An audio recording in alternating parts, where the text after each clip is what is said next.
Gawa naman natin ng masarap na twist yung ating piniritong bangus at tokwa.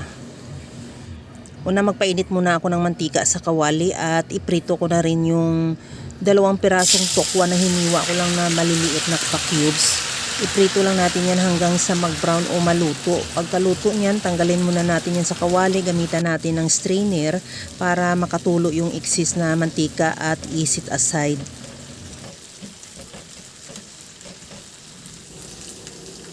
Sa disim na kawali, iprito ko na rin yung bangus na hiniwa ko lang ng padaing.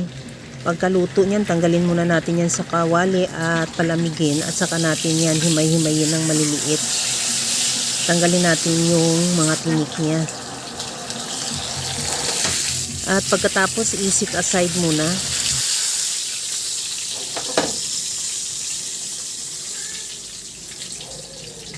Magtunaw na ako ng butter sa kawali at igisa ko na yung sibuyas.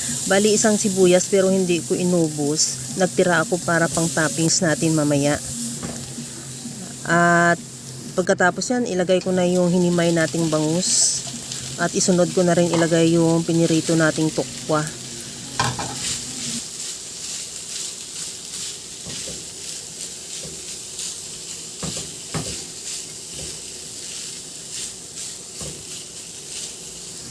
Lagyan ko na ng mayonnaise. Maglagay din ako ng oyster sauce.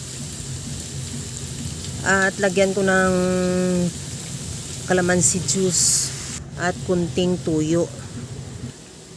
Maglagay na rin ako ng liquid seasoning at paminta. Lagyan ko rin ng sesame oil. Optional kung hindi ka mahilig sa sesame oil, pwede namang hindi ka maglagay. Pero preferred ko talaga na may sesame oil siya dahil napakabango niya at ang sarap. Dagdag lasa talaga siya. Masarap talaga pag may sesame oil yung ating luto. Lagyan ko na rin yung siling green at siling labuyo. Optional kung ayaw mo ng maanghang, pwede namang hindi ka maglagay. Okay na tong ating sisig mixture. Ipatayin ko na yung apoy at magpainit na rin ako ng sizzling plate natin. Mainit na tong ating sizzling plate. Maglagay ako ng kunting butter. Siguro mga 2 tablespoon lang yan. At ilagay na natin yung ating bangus tokwa at sisig mixture.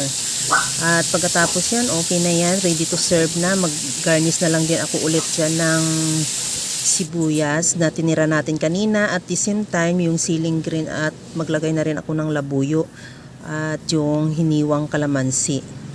At okay na yan yung ating napakasarap na sisig bangus tokwa. Kaya mga kalasa, kung nagustuhan mo yung ating video, please like na lang at pakishare na rin sa inyong mga friends.